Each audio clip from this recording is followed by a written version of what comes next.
Telugu young directors ఛానల్కి స్వాగతం. మనం గత ఎపిసోడ్లలో తెలుగులో వచ్చినటువంటి మంచి చిత్రాలు అంటే స్క్రీన్ ప్లే నేర్చుకునే ముందు మనం చూడవలసిన తెలుగులో మంచి చిత్రాలు కొన్నిటి గురించి తెలుసుకున్నాం. ఈరోజు ఎపిసోడ్లో కూడా కొంతమంది లెజెండరీ డైరెక్టర్స్ వాళ్ళు చేసినటువంటి అద్భుతాలేంటో తెలుసుకుందాం. ఈరోజు మన ఎపిసోడ్లో మొట్టమొదటిగా వచ్చేటటువంటి దర్శకుడు ఎల్వి ప్రసాద్ గారు ఒక లెజెండరీ డైరెక్టర్. ఆయన తెలుగు, తమిళం, హిందీలో ఎన్నో చిత్రాలు నిర్మించారు. ఇప్పటికి కూడా ఆయన నిర్మించిన చిత్రాలు ఇప్పటికి కూడా చూస్తుంటే మనకు అద్భుతంగా ఉంటాయి. ఆయన సినిమాల్లో ముఖ్యంగా మనం గమనించవలసింది ఏంటంటే డ్రామా, ఫ్యామిలీ డ్రామా, తర్వాత చాలా చక్కగా ఉండేటువంటి హాస్యం, కామెడీ, అంటే కథలో సమ్మిళితమైపోయినటువంటి కామెడీ. ఈ రెండు అంశాలని ఆయన ఎక్కువగా తన చిత్రాల్లో ప్రొజెక్ట్ చేశారేమో అనిపిస్తుంది. రకరకాల సామాజిక అంశాల్లో ఆయన సినిమాలు తీసి ఉండొచ్చు, కానీ వీటికి కూడా పెద్దపీట వేశారు డ్రామాకి.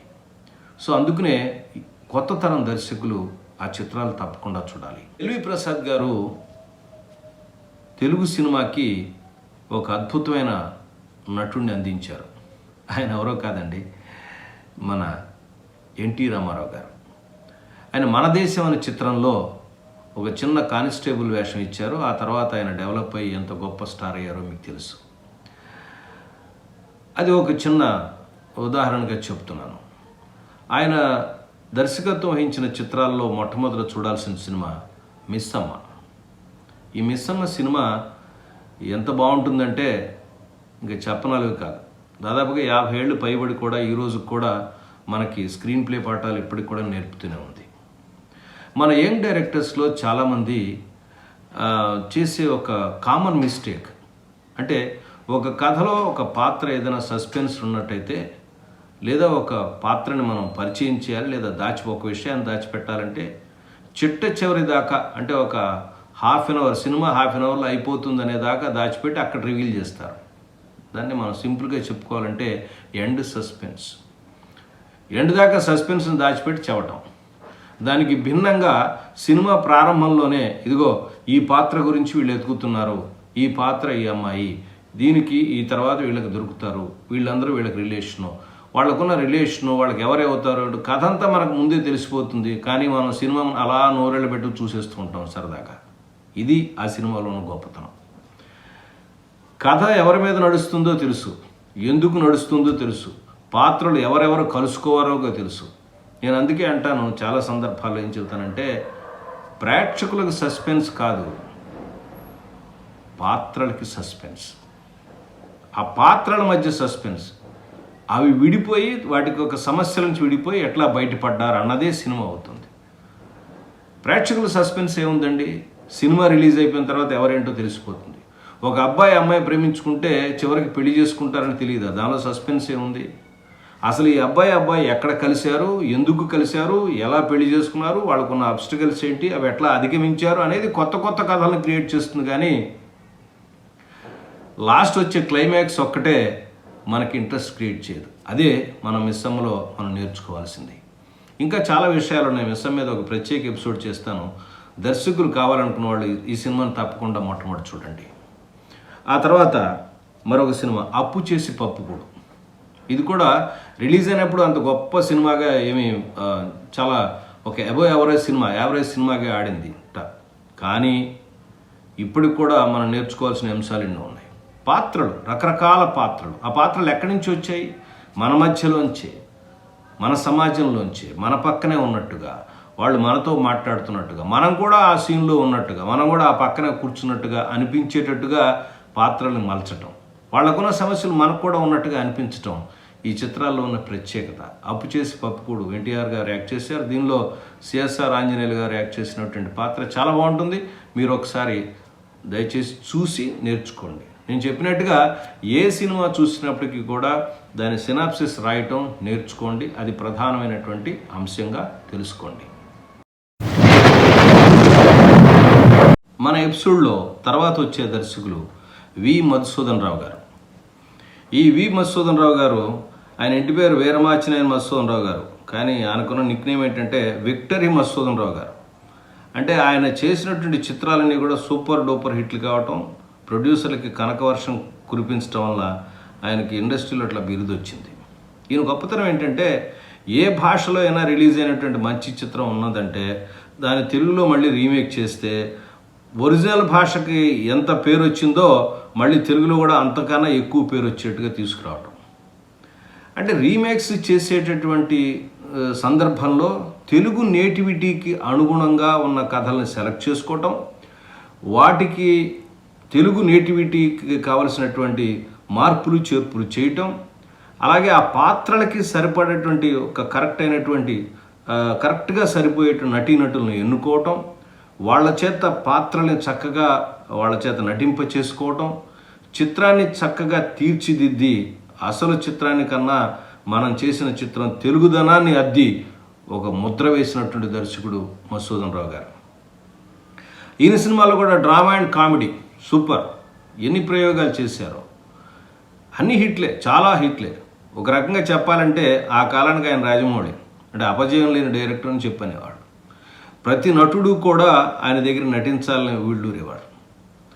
సెట్లో దర్శకుడు నటుడి నుంచి తనకు కావలసినటువంటి నటనని రాబట్టుకోవటంలో ఏమాత్రం కాంప్రమైజ్ అయ్యేవారు కాదు.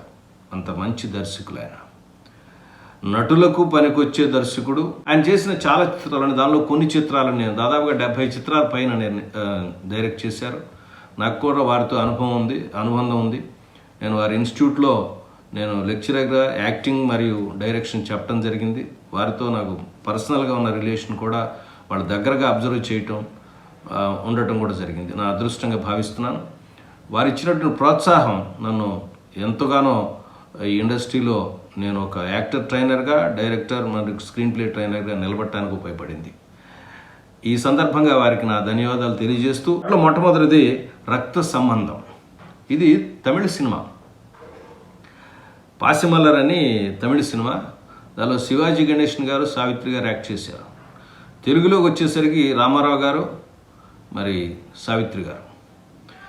తమిళ్లో ఎంత పేరు వచ్చిందో తెలుగులో అంతకన్నా ఎక్కువ పేరు వచ్చింది. అంత అద్భుతంగా తీర్చిదిద్దారు ఆ సినిమాని. ఆ తర్వాత సినిమా ఆరాధన.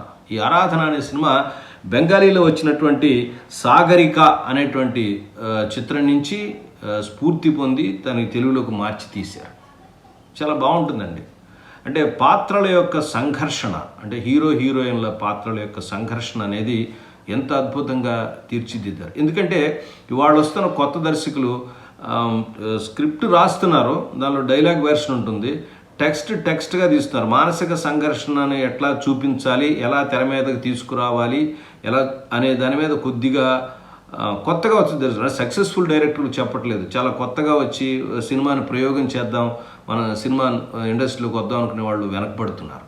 సో ఇలాంటి వాళ్ళ కోసం ఈ పాత సినిమాలు చూసినట్లయితే, వాళ్ళ చిత్రీకరణ విధానాన్ని చూసినట్లయితే, వాళ్ళ సీన్ డెవలప్ చేసే విధానాన్ని చూసినట్లయితే మనకు మంచి అవగాహన కలుగుతుంది. ఆ తర్వాత వచ్చే చిత్రం ఆత్మబలం. ఇది కూడా బెంగాలీ సినిమానే, అగ్ని సంస్కారం. ఇది కూడా ఒక సైకలాజికల్ థ్రిల్లర్ అండి. దీనిలో జగ్గయ్య గారి పాత్ర భలే ఉంటుంది. ఇది అక్కినేని నాగేశ్వరరావు గారు, బి సరోజ గారు. దీనిలో పాటలు, మధుసూదన్ రావు గారి చిత్రాలు అన్నింటిలో కూడా పాటలు సూపర్ హిట్. స్క్రిప్ట్ని దర్శకుడు రచయితతో కూర్చుని తనకు కావలసినట్టుగా మలుచుకోవటం ఎంత ఇంపార్టెంటో, పాటల ప్లేస్మెంటు వాటిని కావలసినట్టుగా సందర్భానికి తగ్గట్టుగా రాసుకోవటం, తర్వాత మ్యూజిక్ డైరెక్టర్తో కూర్చొని తనకి కావలసిన ట్యూన్స్ సెలెక్ట్ చేసుకుని వాటిని సూపర్ హిట్ చేయటం. ఇది మధుసూదన్ రావు గారి టెక్నిక్. ఆయన సినిమాలన్నీ బాగా ఆడినాయంటే పాటలు కూడా అద్భుతం, అలాగే కామెడీ కూడా. తర్వాత క్యారెక్టరైజేషన్. మన ఇంటికి వెళ్ళిపోయిన తర్వాత కూడా సినిమా మనని ఆ పాత్రలు అవి వెంటాడుతూ ఉంటాయి. అంత గొప్ప సినిమాలు. వాటిలో ఆత్మబలం ఒకటి. మీ అందరికీ తెలుసు, చిటపట చినుకులు పడుతూ ఉంటాయి. ఈ పాట ఎంత పాపులరో. ఇది ఒక జనరేషన్ అంటే ఈ జనరేషన్కి కూడా గిలిగింతలు పెట్టేటటువంటి పాట అది. అలాంటి గొప్ప గొప్ప పాటలు ఆయన చిత్రాల్లో ఉన్నాయి. ఆ తర్వాత వచ్చే చిత్రం జమీందార్. ఈ జమీందార్ అనేది చిత్రం ఒక ఇంగ్లీష్ ఫిలిము. షెరాడ్ అనేటువంటి ఒక ఇంగ్లీష్ ఫిల్మ్ని స్ఫూర్తితో పొంది తీశారని చెప్పి నేను తెలుసుకున్నాను. ఆ తర్వాత లక్షాధికారి, ఇది ఒక విలక్షణమైన చిత్రం. ఇది థ్రిల్లర్, ఇది సస్పెన్స్ థ్రిల్లర్. మనం విలన్ అంటే అప్పట్లో విలన్ చాలా బిగినింగ్ డేస్లో విలన్ అంటే అలా గళ్ళలుంగి కట్టుకుని ఇలా వస్తాదుల్లాగా ఇలా ఉండి మొరటగా ఉండి డైలాగులు చెప్పి అటు చేసి ఇట్లా ఫైట్ కాదండి. మనలోనే ఉంటే కుటుంబంలోనే ఉంటే కుట్రలు చేసే ఒక సాఫ్ట్ విలన్. ఈ సినిమా కోసం మొట్టమొదట విలన్ క్యారెక్టర్ వేసుకోవడానికి అంటే నెగిటివ్ పాత్రను వేసుకోవడం కోసం అని చెప్పని మొట్టమొదట నాగభూషణం గారిని అనుకున్నారట. కానీ తర్వాత గుమ్మడి గారికి మార్చారు. అప్పుడు గుమ్మడి గారు చాలా సాఫ్ట్ క్యారెక్టర్, తండ్రి క్యారెక్టర్లు ఇలా మంచి మంచి క్యారెక్టర్లు వేస్తున్నారు ఆయన. అలా సాఫ్ట్గా ఉంటూ చిట్ట చివరిలో అరే రే ఈ దుర్మార్గాలన్నీ చేసేవాడు వీడా, ఇలా చేశాడా అని నిరూపించడం ఈ సినిమాలో గొప్పతనం. సినిమాలో పాటలు కూడా చాలా బాగుంటాయి, అద్భుతంగా ఉంటుంది. ఇది స్క్రిప్ట్ని అన్నీ ఒక విలనిజంను కూడా అలా ఫ్యామిలీలో అలా నడుపుకుంటూ వెళ్ళటం విచిత్రమైనటువంటి చిత్రం ఇది. థ్రిల్లర్, సస్పెన్స్ థ్రిల్లర్ ఇది. తప్పకుండా ఈ లక్షాధికారి చూడండి. తర్వాత ఆత్మీయులు. ఈ ఆత్మీయులు అనేది యద్దనపూడి సులోచనారాయణ గారు కథ ఇచ్చారు. తర్వాత నాకు ఈ చిత్రం చాలా నచ్చింది, ఎందుకంటే ఫ్యామిలీ డ్రామా ఇది. చాలా సరదాగా ఉంటుంది. పాటలన్నీ సూపర్ హిట్, చాలా బాగుంటాయి పాటలన్నీ కూడా, అద్భుతమైన పాటలు ఉంటాయి. నాకు బాగా నచ్చినటువంటి చిత్రాల్లో ఇది ఒక చిత్రం. అప్పుడప్పుడు పాటలు చాలాసార్లు ఇప్పటికి కూడా వింటూ ఉంటాను పాటలన్నీ కూడా. మీరు ఈ చిత్రాలు చూసి మధుసూదన్ రావు గారు పాత్రను ఎలా మరిచారు, తర్వాత నటీనటుల చేత ఎలా నటన తీసుకున్నారు, ఆయన ఎంత వైవిధ్యం చూపించారు అనేది మీరు తెలుసుకోవాలని కోరుకుంటున్నాను.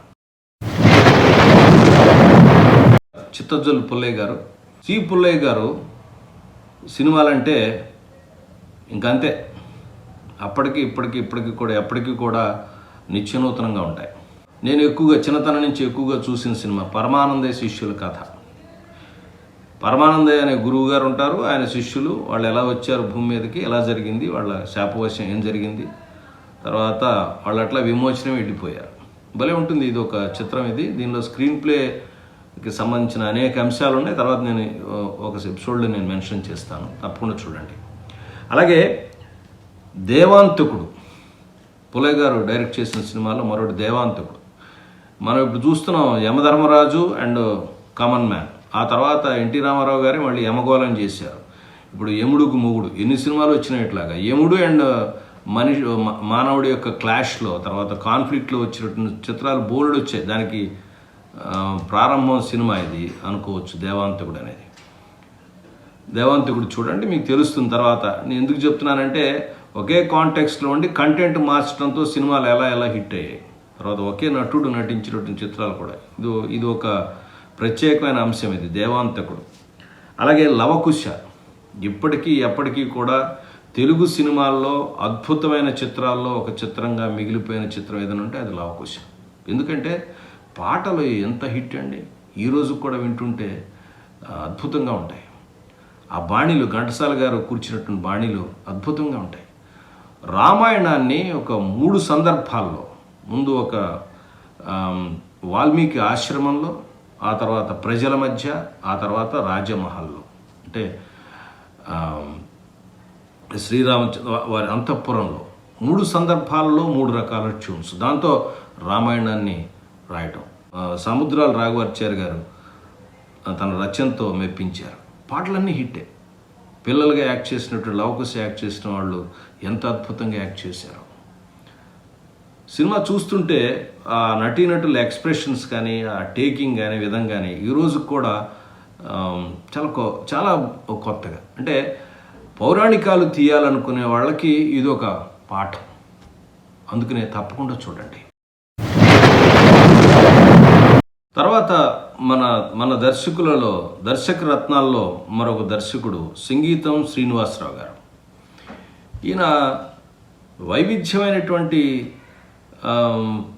కథలను ఎన్నుకోవటమే కాదండి, టెక్నికల్గా కూడా కొత్త అంశాలని తన చిత్రాల్లో ప్రవేశపెట్టడానికి ప్రయత్నించారు తన సినిమాల్లో. వాటిలో మొట్టమొదట నేను ఎక్కువగా లైక్ చేసే సినిమాల్లో ఎందుకు చెప్తున్నానంటే, మన స్టూడెంట్స్ కోసం, యంగ్ డైరెక్టర్స్ కోసం ఎందుకు చెప్తున్నానంటే, మయూరి సినిమా.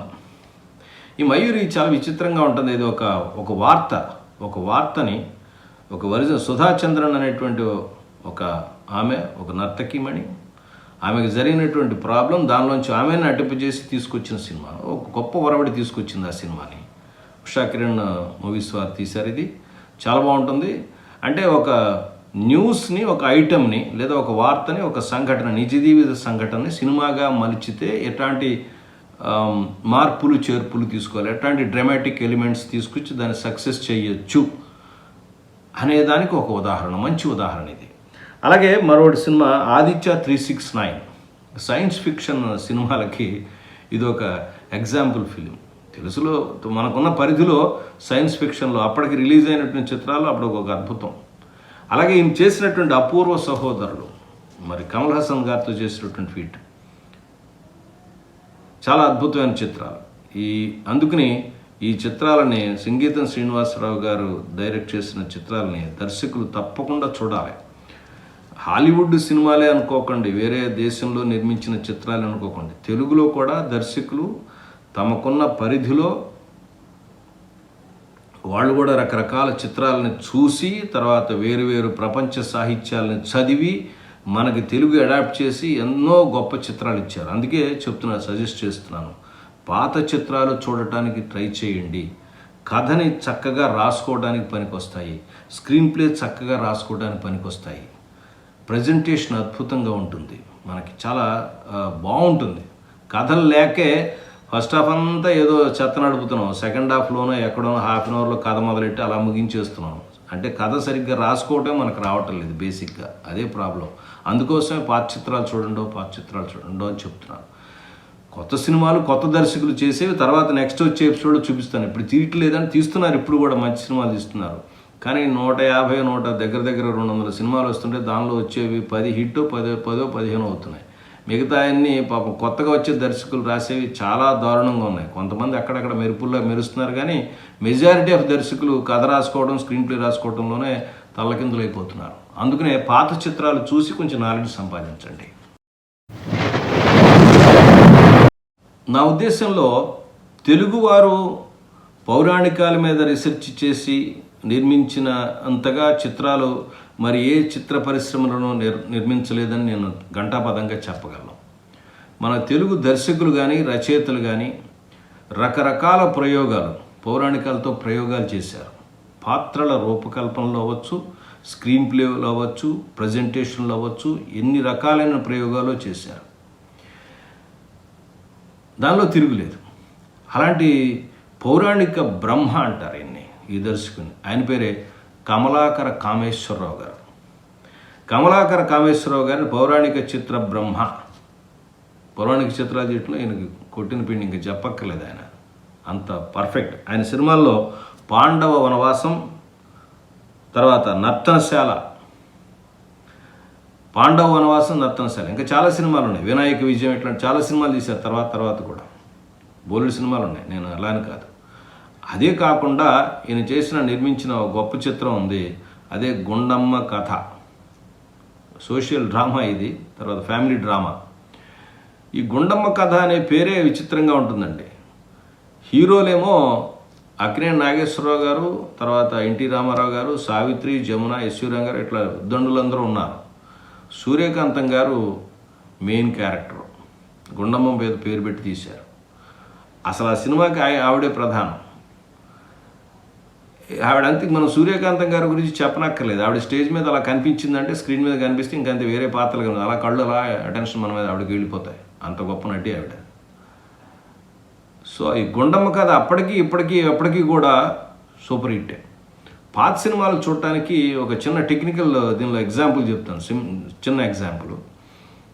అప్పట్లో డేట్స్ ప్రాబ్లం వచ్చి ఎప్పుడు ఎవరి డేట్స్ దొరికితే వాళ్ళతో సీన్ తీసుకుని సినిమాని అట్లా కంప్లీట్ చేశారు. దానిలో ఒక పాట వస్తుంది, కోలో కోలో కోలో ఎమ్మని పాట. రామారావు గారు పాడతారు. ఇద్దరు కూడా 2 జంటలు యాక్ట్ చేస్తాయి, సావిత్రి గారు, రామారావు గారు, తర్వాత నాగేశ్వరరావు గారు, జమున గారు యాక్ట్ చేస్తారు. ఇద్దరు కలిపి 4 ఒకేసారి సెట్లో ఎప్పుడూ లేరు. వీళ్ళ పార్ట్ వీళ్ళదే, వాళ్ళ పార్ట్ వాళ్ళదే. అలా కట్టెవేలో తీసి సినిమాని మొత్తం పాట తీశారు. మనం పాట మొత్తం ఎడిట్ చేస్తుందో చూసుకుంటే 4 ఒకేసారి ఆ ఇంట్లో సినిమా తీశారు. ఒకే ఇంట్లో, పైగా ఒకే ఫ్లోర్లో ఇట్లా ఉంటుంది, కింద వీళ్ళు పాడతారు, పైన ఇట్లా ఉంటారు. దర్శకుడు ఉపయోగించిన టెక్నిక్. ఇలా డేట్స్ దొరకనప్పుడు మనం ఇట్లా కొత్త టెక్నిక్ను ఉపయోగించి కూడా మనం చీట్ చేయొచ్చు, వాళ్ళని ప్రేక్షకులను మైమరిపించవచ్చు. ఇలా మనం తరిచి చూస్తే పాత సినిమాల్లో వాళ్ళు చేసినటువంటి ప్రయోగం ఎన్నో ప్రయోగాలు ఉన్నాయి. ఒక్కొక్కటి మీరు నెమ్మదిగా తెలుసుకోవడం ప్రయత్నం. అందుకని ముందు ఈ సినిమాలు చూస్తే మనం ఒక్కొక్క సినిమా గురించి మాట్లాడుకున్నప్పుడు లేదా స్క్రీన్ ప్లే గురించి మాట్లాడుకున్నప్పుడు అవి మీరు అవగాహన చేసుకోవడానికి అవకాశం ఉంటుంది. అప్పుడు నేను చెప్తున్నాను అనుకోండి, వెంటనే మళ్ళీ ఆ సినిమా చూసుకుని టైం దొరకవచ్చు. అందుకని ముందు పాత సినిమాల మీద కొంచెం అవగాహన పెంచుకోండి. తర్వాత మనం వెళ్దాం, మరో దర్శకుడికి ముందు వెళ్దాం. తర్వాత మన తెలుగు దర్శకుడు పి. పుల్లయ్య గారు.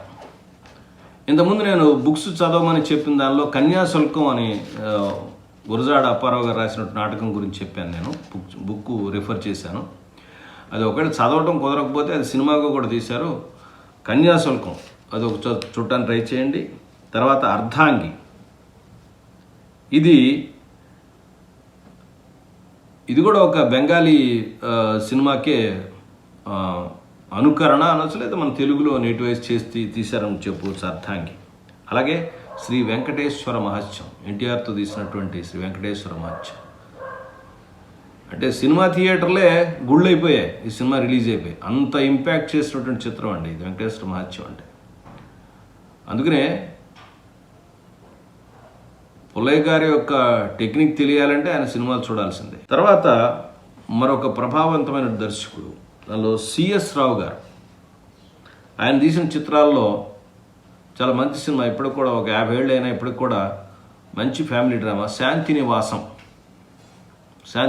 పాటలు హిట్ ఉంటాయి. తర్వాత ఫ్యామిలీ డ్రామా భలే సరదాగా ఉంటుంది సినిమా, చూడండి ఒకసారి. కథ దాదాపుగా 2.5 గంటలు 3 గంటల సినిమా కథ రాయాలంటే సన్నివేశాల రూపకల్పన దేని తర్వాత దేని ఎలా రిపిటేషన్ లేకుండా ఎలా తీసుకెళ్ళాలి, కథను ఎలా ముందుకు జరపాలి, దానిలో ఎమోషన్స్ ఎలా పండించాలి, ఇవన్నీ తెలియాలంటే పెద్ద సినిమాలే చూడాలి. చిన్న చిత్రాలు చూస్తే ఏమర్థమవుతుంది? దేశోద్ధారకం రాజకీయంగా జరుగుతున్న అరాచకాల మీద చేసినటువంటి ఒక సెటరికల్ డ్రామా, పొలిటికల్ డ్రామా. ఈ సినిమా కూడా చాలా బాగుంటుంది, మీరు చూడటానికి ప్రయత్నించండి. తెలుగు దర్శకుల్లో మరొక గొప్ప దర్శకుడు పిసి రెడ్డి గారు, పి. చంద్రశేఖర్ రెడ్డి గారు. అంటే గ్రామీణ వాతావరణంలో జరిగే కథలని చాలా అద్భుతంగా మలచినటువంటి దర్శకుడు ఈయన. ఆయన డైరెక్ట్ చేసిన సినిమాల్లో నాకు నచ్చినటువంటి ఒక 2 చిత్రాలు చెప్తాను. దానిలో ఒకటి మొట్టమొదటి బడిపంతులు, ఎన్టీఆర్ గారు యాక్ట్ చేసిన చిత్రం. అలాగే దానిలో శ్రీదేవి ఎన్టీఆర్ మనవరాలుగా యాక్ట్ చేశారు. ఇది ఒక ఫ్యామిలీ డ్రామా, చాలా అద్భుతంగా ఉంటుంది. ఇది కరుణరస ప్రధానమైన చిత్రం అని నేను అనొచ్చు మనం. చాలా బాగుంటుంది సినిమా, ఒకసారి చూడండి. తర్వాత పిసి రెడ్డి గారు డైరెక్ట్ చేసిన చిత్రాల్లో నాకు నచ్చిన సినిమా మానవుడు దానవుడు. శోభన్ బాబు గారి డ్యూయల్ రోల్ మానవుడు దానవుడు. ఇది చాలా మంచి చిత్రం, భలే ఉంటుందండి సినిమా. ఈ మానవుడు దానవుడు పేరుతో చాలా వచ్చినాయి, తర్వాత కూడా సినిమా తీశారు.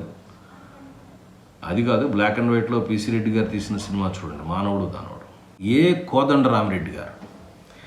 ఈ కోదండరామిరెడ్డి గారు చాలా సినిమాలు చిరంజీవి గారితో, బాలకృష్ణ గారితో చాలా సినిమా, చిరంజీవి గారితో దాదాపుగా 29 చిత్రాల పైన తీశారు. బాలకృష్ణ గారితో 12-13 సినిమాల దాకా తీసినట్టున్నారు. చాలా సక్సెస్ఫుల్ డైరెక్టర్. ఆయన తీసిన సినిమాలో నాకు బాగా నచ్చిన సినిమా ఖైదీ. ఈ ఖైదీ ఎన్నిసార్లు చూశానో. తర్వాత నా దర్శకత్వ క్లాసుల్లో కూడా స్టూడెంట్స్కి చెప్తూ ఉంటాను. ఇప్పుడు నేను ఇప్పుడు చెప్తున్న చిత్రాలంటే ఏదో ఒక సందర్భంలో ఆ సినిమా ప్లే చేసి వాళ్ళకి దానిలో ఉన్నటువంటి మంచి చెడులు ఎప్పుడైనా వివరించడం జరుగుతుంది. అందుకనే నేను కాన్ఫిడెంట్గా ఇలా చెప్పగలుగుతున్నాను. ఖైదీ సినిమా, ఖైదీ చూస్తుంటారు చాలామంది, కానీ దర్శకత్వం పాయింట్ ఆఫ్ వ్యూలో చూడండి. తర్వాత రెండోది న్యాయం కావాలి. చిరంజీవి గారు, రాధిక గారు యాక్ట్ చేసినటువంటి చిత్రం.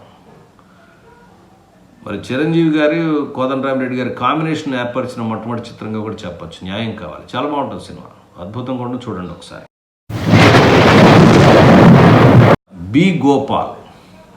గోపాల్ గారు అంటే బి. గోపాల్ గారి సినిమా ఒక లార్జ్ స్కేల్ ఆఫ్ ఫిలింని రాఘవేంద్రరావు గారి శిష్యుడైన రాఘవేంద్రరావు గారు ఎట్లా తీస్తారో అలాగే మంచి డ్రామాని, యాక్షన్ని తర్వాత తీసుకొచ్చినటువంటి దర్శకుడు. ఆయన సినిమాలలో నాకు బాగా నచ్చింది ప్రతిధ్వని. తర్వాత రెండో సినిమా సమరసింహారెడ్డి. చేసినవి అన్నీ బాగుంటాయి, కానీ నేను ఈ 2 చిత్రాలని నేను చెప్తూ ఉంటాను మన స్టూడెంట్స్కి, చూడండి బాగా, తప్పకుండా చూడండి అని చెప్పే చిత్రాల్లో సమరసింహారెడ్డి ఒకటి.